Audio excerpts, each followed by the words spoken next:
Hi, listeners. My name's Narinder Singh. I'm the founder and CEO of Look Deep, and I want you to meet Amy. Thanks, Narinder. I'm an AI assistant that can see. I was created by Look Deep, the first company to bring peer-reviewed computer vision into hospitals.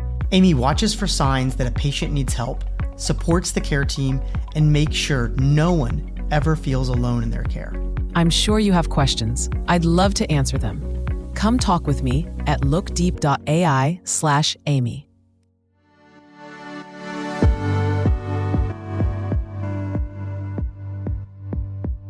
I'm Michael Esquivel. And I'm Steve Krause. And every Monday, we bring you the latest in healthcare innovation as we sit down with entrepreneurs and industry experts.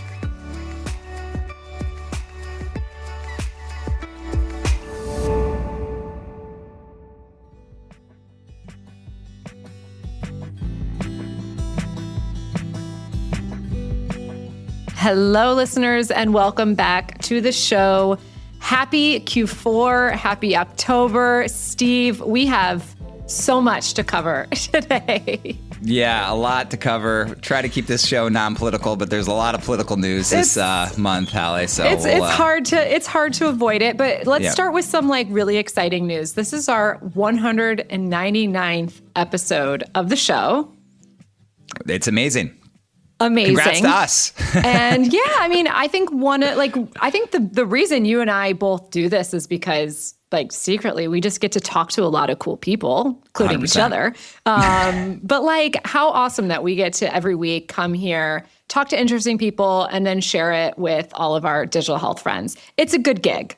Yeah, it's a good gig. You're the cool person. I'm less cool, but I like talking to you still. But thank you. But I love talking to and learning from some of the best in our industry, and we also just love the feedback we get from our listeners. I mean, you share it each month with us, Hallie, and that's one of the best moments of my month when people say, "Thanks for doing this. This episode really made me think about things differently." So. Thanks for listening to all our listeners. Please keep on listening and send us your feedback. Send us your ideas for guests. We love that. Yeah, please do. And leave us a review. We're trying to get even more exposure, and the best way is for people to discover us through iTunes and Spotify. And your reviews mean the world to us. We look at them all the time. So with that, I guess I'll take the first story. As Steve said, we try to avoid politics, but this month it is especially hard. I want to open up our conversation by talking about TrumpRx. So the Trump administration is taking on Big Pharma in a few ways. First, he signed presidential memorandum that is quite vague, but promises to provide greater transparency in direct-to-consumer drug ads, which is very interesting. And that kind of came along the same time as Marty Mercury published that op-ed in the New York Times about how pharma ads are hurting Americans. That's actually something I studied when I was doing my MPH about how the U.S. is one of only 2 nations that allow direct-to-consumer advertising of prescription drugs. So that's a whole thing that they're tackling. But then also at the same time, Trump has threatened tariffs on prescription drugs unless the pharma companies build factories in the U.S., noting that this will not affect generic drugs, which account for, as you know, 9 out of 10 prescriptions, so most of them. But for any branded drugs, anything that's new is going to be affected if the pharma company doesn't invest a certain amount in the U.S., which is interesting. And then now the White House is apparently considering creating what is literally called TrumpRx, which is a website where people can buy meds directly from pharma, cutting out the middleman. Lots of thoughts on this. I read a really great blog post from Drugstore Cowboy. I will put this newsletter in the show notes because it's really good. It is a pharmacist. He's the owner and COO of CO Bigelow in New York City, but he does really great breakdowns. And he looked at this TrumpRx concept, and he calls it political theater because he actually looked at the drugs that were listed in this program and then that actually get the discount. And it's discounts for people who are paying cash for this specific list of drugs. But he looked at the list and he was like, out of the 126,000 scripts that we filled last year, only 4 were for these listed drugs. And no one actually pays out of pocket for these. These are usually paid for with insurance. And he estimated that only 5 patients across the entire country have paid for any of these drugs without insurance. So it's interesting because is this just a show? Is this just the administration trying to show that they're doing something to bring down the cost without actually doing anything meaningful? So there's a lot here, right? On one hand, I do feel like we're finally getting the attention to the high drug prices and finally like it's something that we're hearing about more versus just facing these high costs. But on the other hand, a lot of these things are just talking and not actual actions. So curious what you thought about or what you're thinking about kind of all this attention that Trump is bringing to pharma. Well, I couldn't help but think whether I could buy my TrumpRx with my Trump coin on my Trump phone, but put that aside. With your Trump Bible under your arm. Yeah. Well, listen, I think the positive you said is there is a desire among all Americans to bring down drug costs. So anything that is in that vein, I'm all for, right? And we know that consumerization is kind of one, at least I'll speak for Bessemer, been one of our North Stars for 20 years of investing in healthcare, right? It's consumerization, digitization, valuatization of the industry. So this a lot of these moves do fall under the consumerization theme. The issue is it's sometimes hard with this administration to figure out like a through line through all the policies, right? Because on the one hand, TrumpRx, kind of similar to Mark Cuban's, cost plus model, honestly, trying to take out the middleman, right? And so great, and allow consumers to buy directly from these pharma companies. In fact, Pfizer already signed on, and we know we've talked about him for prior episodes, Lilly Direct and other things like that, where consumers can go directly and buy. That's great. I love consumers getting involved in their healthcare, right? And so that's a step in the right direction. Now, you pointed out the fact that this might be just more than show than dough, and we know that Trump is a master negotiator. I'll give him that, right? So maybe this actually announcement of TrumpRx was on the day that he had threatened for drug companies to lower their prices. So, maybe this is a negotiating ploy. We'll see. But then you think about that as a counter to the second article you mentioned about, which is tariff increase and mandating that companies produce their drugs in the U.S. And unfortunately, the U.S. is not a low-cost manufacturing labor market. That's just the truth. There is a reason that these companies, offshore, some of them do it for tax breaks, but a lot of do it just because the manufacturing costs are just lower. And so putting tariffs on those companies and mandating that they produce in the U.S., like that's not going to lower prices. So that's my issue is there's not like a ideological through line or at least a consistency in the policies. Yeah. And then the first story you mentioned, the direct-to-consumer advertising, on the one hand, I love the fact that you studied it, Halle. I've read a bunch of good journal, really well-done pieces, which actually do link, increased advertising to, more and more drug spend and consumers coming in or asking doctors to prescribe. I know my dad does the same thing, but geez, at least my dad's active in his care. Like he's listening to the ads. He's like advocating for himself. He's learning more about the drugs. Yeah. And I don't know how anybody listens to those ads. I mean, it's been a spoof of SNL skits for, years now of the blah, blah, blah, blah, blah, blah, do this drug will do this. And they say it fast and it's hard to understand. But like, you can't not listen to, I personally think you cannot listen to these direct to consumer advertising and not think, if you don't think, wait, hold on a second, I need to listen and research all that blah, blah, blah, blah, that comes at the end of the drug ad. So I'm a little mixed mind of drug advertising. Like I wouldn't necessarily want to take it away because it feels, again, going against the wave of consumerization is my view, but I recognize that it has led to increased pricing or at least increased demand for these drugs. Yeah. So your argument is actually having people involved in their care and doing their own research and understanding like their options is a good thing. I mean, that's something that you and I we talk about on this podcast. You and I have been pushing this for years as an investment theme, as a theme of innovation. And so I see both sides on this, but I like the consumerization through line. If I were to see one through line and save for the tariffs, if I could see one through line, I think that is a positive for our industry. Yeah. Yeah, I think I agree with that. I think that the cost of drugs, the fact that we pay twice as much on drugs than on prescription drugs than the rest of the developed world is truly unfair and is truly maddening, especially since a lot of these drugs are discovered here, are funded by tax dollars in order to kind of the original basic science that goes on to create these drugs. And that's like a double whammy for us as Americans, is that we're helping create these drugs and then we're paying more for them. And we've talked about this before. There's an argument, Peter Klaczynski always makes the argument that I think is a fair argument, which is that, drug prices are the only thing that ever comes down. And so we really need to think about them as societal investments. We pay a lot for a small period of time and then it goes generic. And so we have to think about it like that because they need to make money in order to be propagate innovation. Yeah. Exactly. So, I hear that, but I still think there needs to be a fairness. Like, why do Americans pay more than people in other wealthy countries? Listen, some of these policies, like they talked about most favored nation policy back in Trump 1.0. And I get that. Like, I get that argument. Like, I would be okay if there was a most favored nation drug pricing policy. But Peter makes a good point. I mean, these are, we invest in biotech at Bessemer, and these are, takes 20 years, 15 years, billions of dollars, and they often fail. So there's a really weird J curve of investment capital to return capital for these companies. But once they're approved, man, they are very, very profitable annuities for the time that they have the patent protection.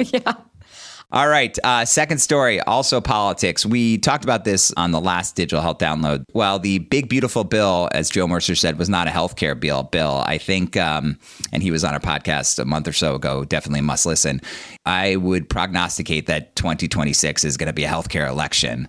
And we're seeing it right now with the government shutdown, which is basically a fight over whether the ACA subsidies are going to be extended or not, and for how long they're going to be extended. And this is going to be really interesting to see how it plays out. It's pretty much a catch-22, I think, for Republicans, because on the one hand, one of the main tenets of Obamacare is wildly unfavorable among Republicans for whatever reason that may be. But on the other hand, a lot of their constituents are ones who actually utilize these subsidies to get health insurance. And there was an interesting report that the Kaiser Family Foundation just always does a great job studying these healthcare bills. And they basically made the argument that 24 million Americans who buy their own coverage on the exchanges, if the ACA tax credits are not extended, would see their premium payments increase by more than 100% next year.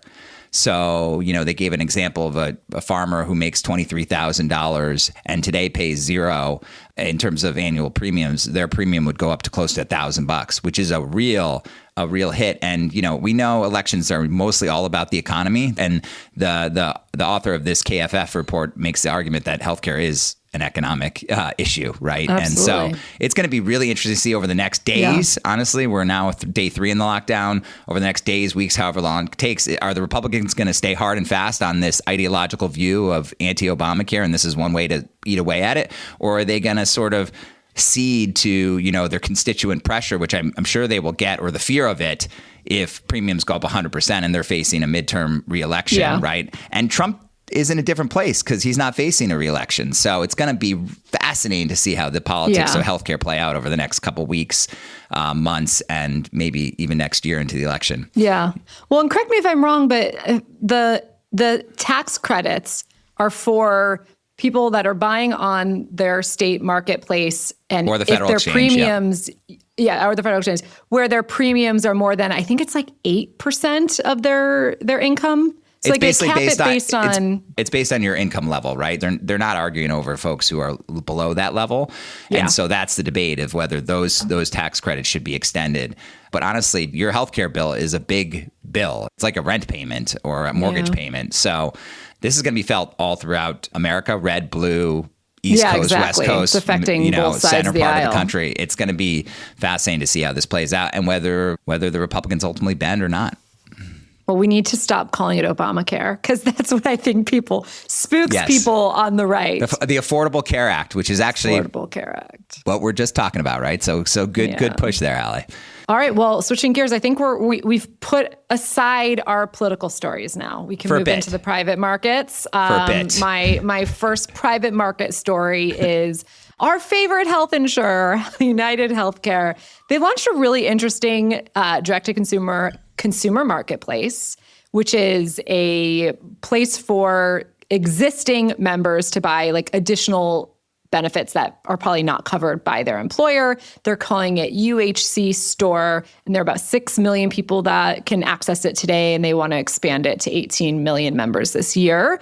It's going to include things like, or it does include things like weight loss programs, chronic care management, women's health management. Companies like Maven and Hinge Health are on it.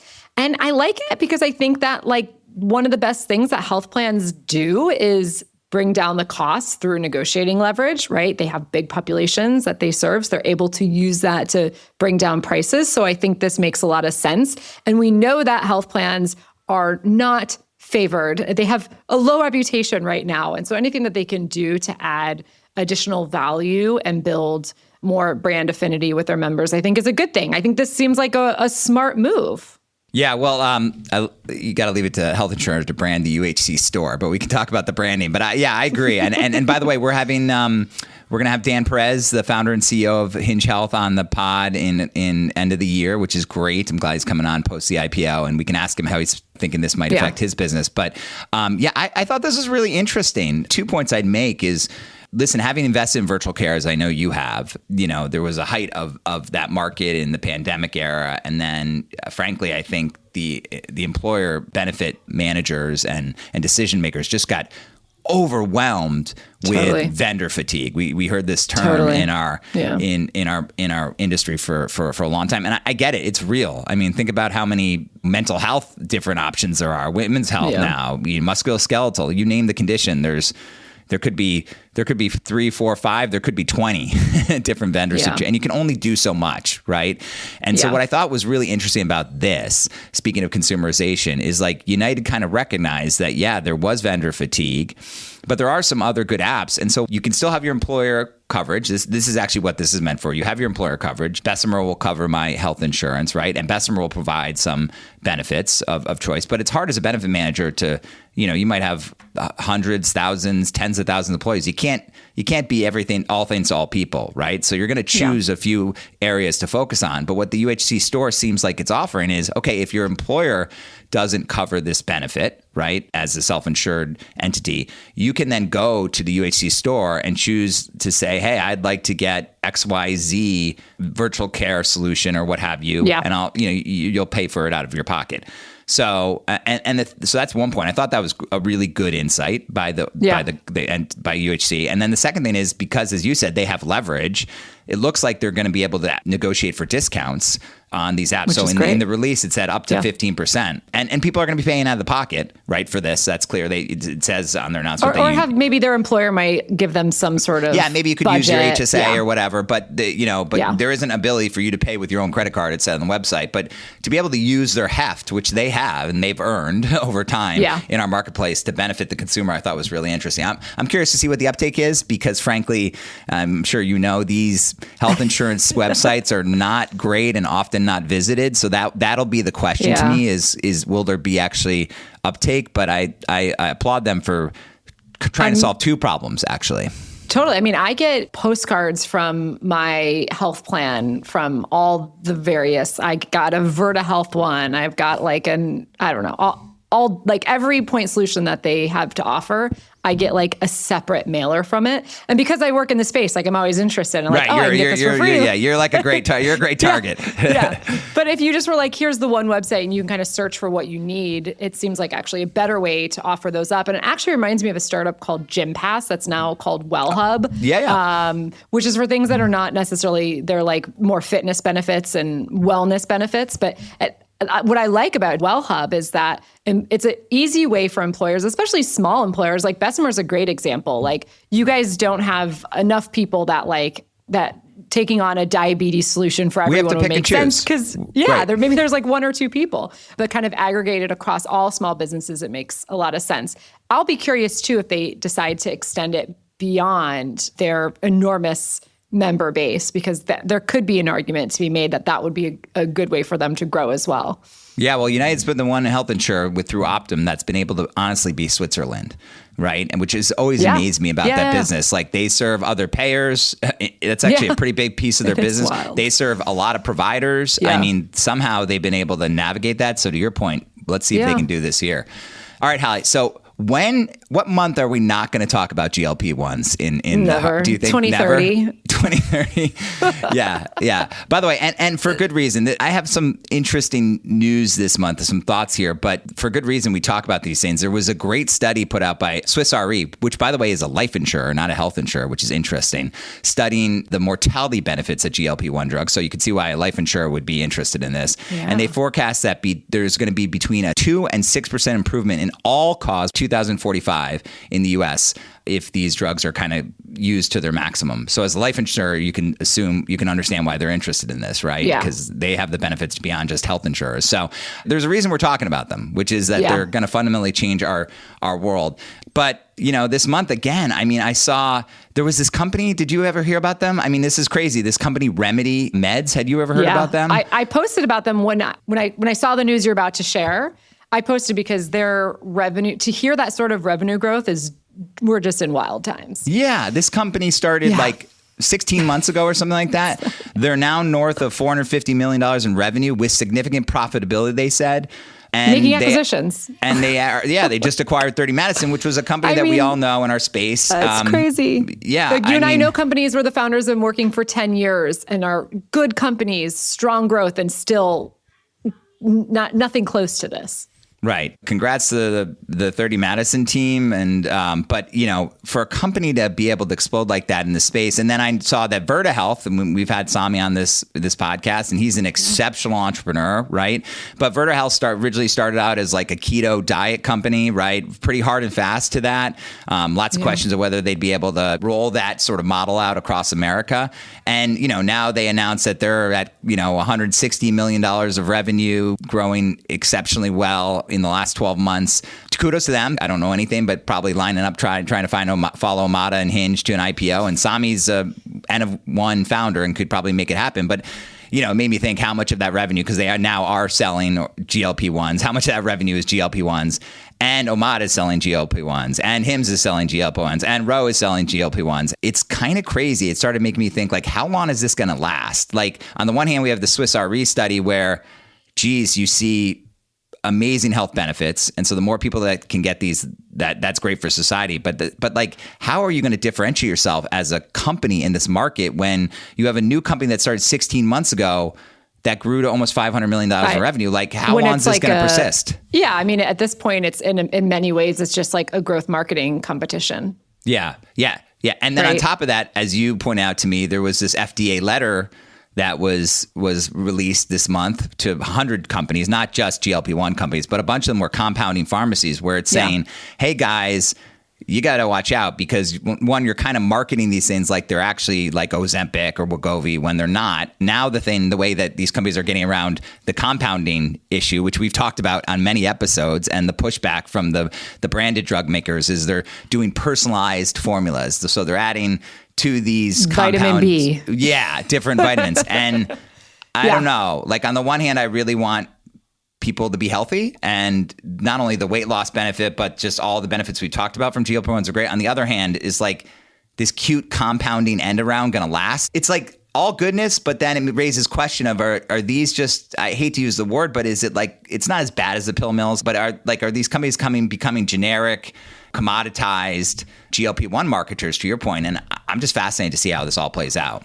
I know. Yeah. I think we still have a ways to go, right? Like 12% of people, 12% of Americans was the last number I saw for how many people have been on a GLP-1, which is incredible for a new drug. If you think about actually the universe of people who qualify, it's probably more like 50%. So I think we still have a ways to grow in terms of the market, but agree that because it's a new market, it's a big market, it's a profitable market, we are seeing so many companies kind of just run towards the light that, like, it's just getting really noisy and it's hot. And but at this point, it's like, because it's direct to consumer, a lot of it's just like, who can acquire customers the fastest? And it comes down to marketing. And when you look at, and I don't know if you saw the GLP-1 report I did with the students at Johns Hopkins, but we looked at everything from like the advertisements that they're going out to the website if they're showing appropriate disclaimers. And there are a lot of these companies that are cutting corners. And there's a lot of advertising that is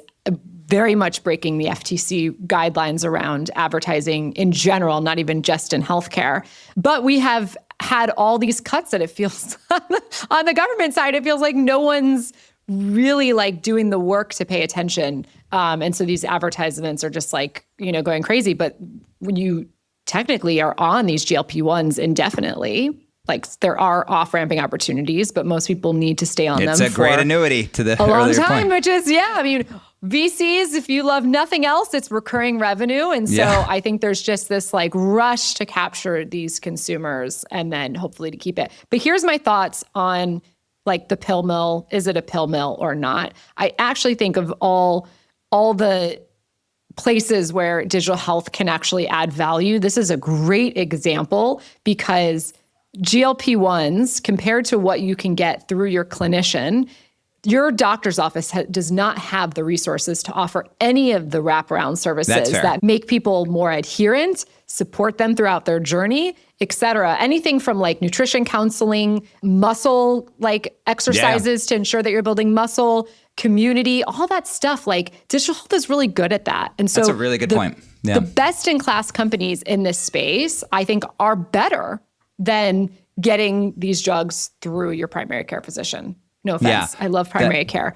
But I do think they can offer, and maybe these primary care physicians need to be partnering with like the Omadas who are doing a great job with these wraparound and Virtas, Noom. I think Noom's doing a phenomenal job. Like Noom even has tools to kind of help think through dosing and making it truly personalized dosing throughout your experience. So I think that this is a great place for digital health. And there are companies that are doing a phenomenal job, but there are also companies that are just chasing the dollar. And there are some really sketchy companies. And to me, one of the telltale signs of the sketchy companies is they don't have an about page. You can't find out who's behind it. There's there no, we go. And that was like the one difference of like, they're either proud of what they're doing and the founders and the medical team are front and center and there's an about page, or these are like fly-by-night operations and you have no idea who's running them and you have to like do detective work to figure it out. Hallie Tecco's due diligence tip. I love it. That is me. If you're looking for a GLP-1, like don't go with a company that does not put their team on the about page. By the way, you mentioned Marty Macri's op-ed, and actually Hims was citing it for their Super Bowl ad, and we respect Hims and Andrew a ton. So, there was sort of a warning shot called to them. But at the same time this month, Hims stock's up 33%. So what do I know, right? Like to your point, it's working for that company, at least in terms of their stock price performance. Yeah. But what a month for proud GLP-1s. Hims shareholder here. So there you go. Yes. Making I Hallie. bought when they got sued earlier this year, in like Well March, done. and it was a good buy. This is not stock advice. So. I should include that disclaimer. All right. So speaking of lawsuits, let's talk about Doximity versus Open Evidence. And we are going to have the Open Evidence founder on the show soon. So excited to hear from them. Jeff Tangney, who I've known for years from Doximity, says he doesn't do podcasts, so we're not going to get to talk to him. But there has been some beef between these two otherwise like really awesome companies.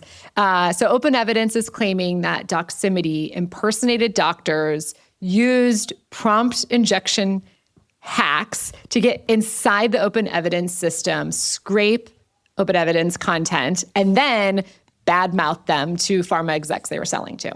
Of course, last month, Doximity filed a motion to dismiss this, and their argument is that prompts and formatting rules are not trade secrets, and that probing a public system does not count as theft. And they also countersued, accusing Open Evidence of defamation and also of poaching employees, which we know a lot of folks are kind of moving in between all these exciting AI companies.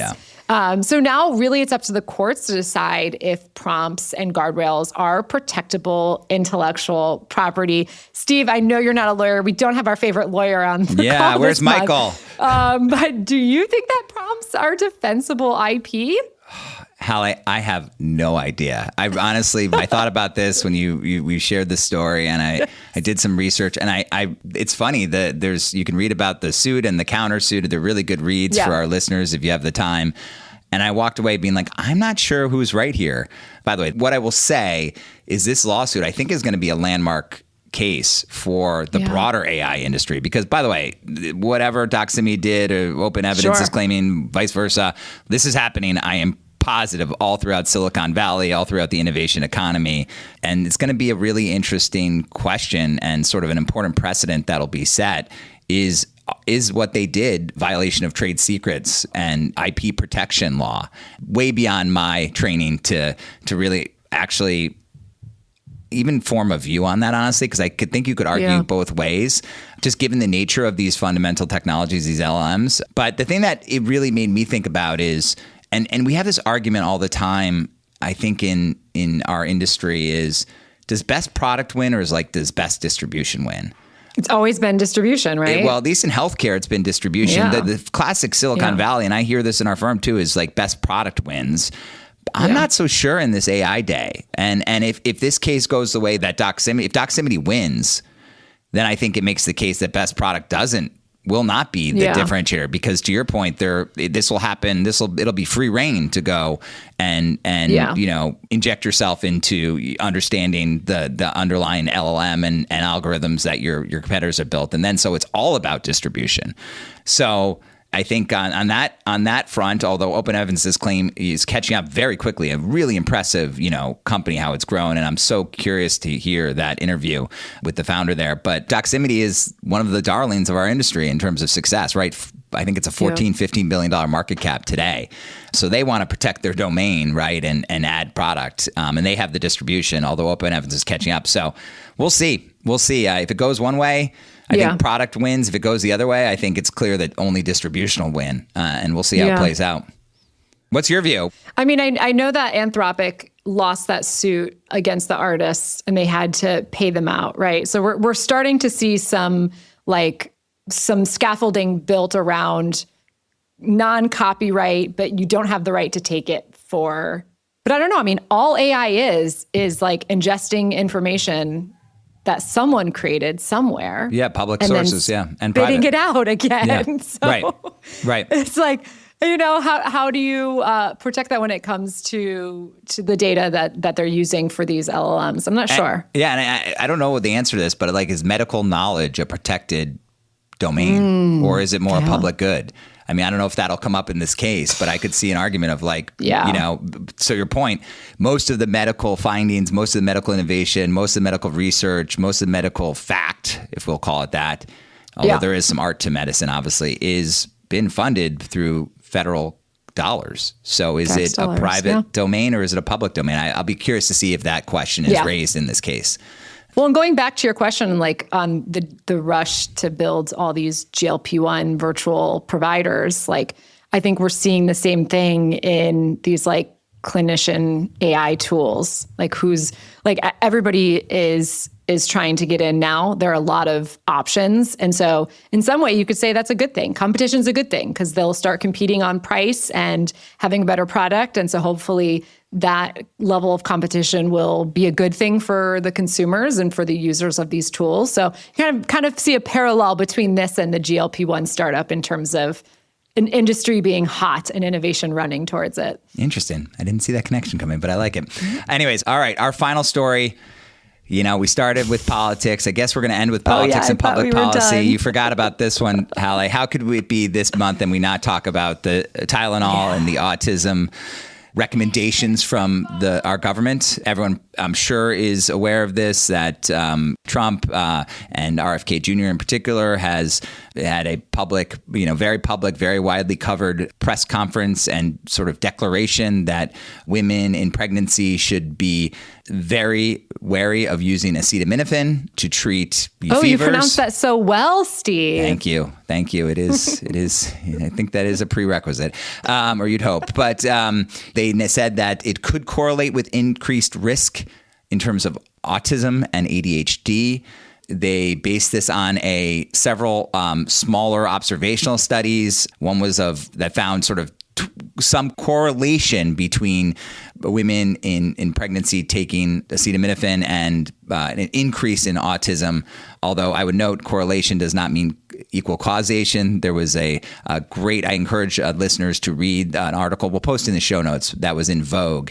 And the author made a very poignant argument that to show the point of correlation does not equal causation. So, I like Cape Cod. We eat a lot of ice cream in Cape Cod in the summer. There are sharks in Cape Cod in the summer. There might be a correlation between increased ice cream eating and shark attacks, but I have yet to see a study that says that they're causal, that relationship's causal. So I thought that was like a really great example of not actually looking at, longitudinal studies that are statistically significant. And on top of that, of course, we know as well, there's been huge advances in how we diagnose autism. Autism is a spectrum. There's been better diagnostic tools. So it might just be the fact that, frankly, we become a lot more erudite and illuminated into how we, treat this condition. Same with ADHD. And diagnose it. Right. For sure. That's just medical advancing. But that might actually be the cause, of some of this. But anyways, but the thing that I found really interesting that this article speaks to, and I wanted to actually try to take some positive from what else I thought was a sort of a darker story, was I didn't really appreciate that for years, actually until 1993, women weren't included in clinical trials, that just shocked me, honestly, as someone who knows healthcare deeply, like, wow. And then even to this day, pregnant women remain largely excluded from trials due to ethical concerns, right, about fetal harm, which I understand. I understand that and wanting to be careful about that. But as a result, we do not have any longitudinal, statistically significant, truly scientific studies of not just acetaminophen and how it affects women in pregnancy, but frankly, lots of things and how it affects pregnancy. I would assume that might be the first part you would start at and maybe look at how we might be able to do that as a society before you make these sort of very public, very bold claims that honestly are going to affect a lot of women out there and men who are their wives are pregnant. What do we do if the pregnant woman has a fever that could be actually cause real injury to the baby? But this article did a great job of highlighting maybe that's the issue we should be tackling. All the studies have to be like observational, or like they're retrospective in nature. So they're like, did you use Tylenol in your pregnancy? So someone has to like remember, like, oh, did I get sick? Did I have this? And so there's certainly a lot of issues in the research. I mean, when this came out, social media was incredible. I'm not sure if you saw some of I know you're not on Instagram, but like Instagram I actually am, Hallie. I'm just not an active poster. I follow you. I follow you. Oh, you do? Okay. Yeah. Well, I didn't even know that. You need to like ping me so I can follow you back. But the memes that were going around were incredible. And I want to share just one that like really had me chuckling as someone with lots of people in my life and my family on the spectrum, high functioning, but like on the spectrum for sure. And I love them. And actually them having autism is something that I love about them. And you and I have talked about Love on the Spectrum, my favorite television show. So a lot of this was like, let's not act like autism is always this terrible thing. I mean, obviously there's severe cases that are very challenging for families, but a lot of people living on the spectrum are doing just fine and there's nothing wrong with them. But anyhow, this one post, this guy was like, oh, I'm spiking my wife's drink with Tylenol in hopes that I can have someone to play Pokemon with me someday. That's awesome. So just like, the levity of it, I really appreciated that people kind of brought their own experiences and kind of like made fun of just like the ridiculousness of the administration for like telling women that they shouldn't be having Tylenol without any real, data to back it up.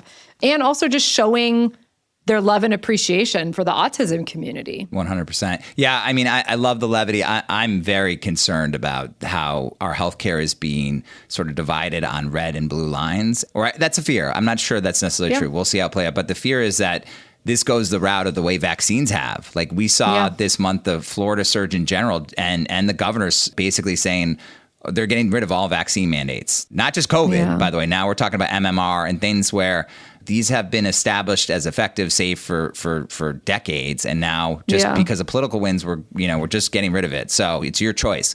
And I worry that we might see same things around governors and attorney generals or surgeon generals in states, coming out and declaring the same thing with Tylenol and autism. And it's hard to accept that when it's not fact-based. And I just feel bad for mothers in and families in those states where that might happen. That's a fear I have. We don't know if that's going to come true. Sure. But, like, could you get arrested for taking Tylenol? Yeah. Like, how far are they going to go? I don't know. Hopefully not, but yeah. Anyway, I hate to end on a sad times. story, but listeners, hope you have a great October. Fall is here in the States, and we'll see you in November.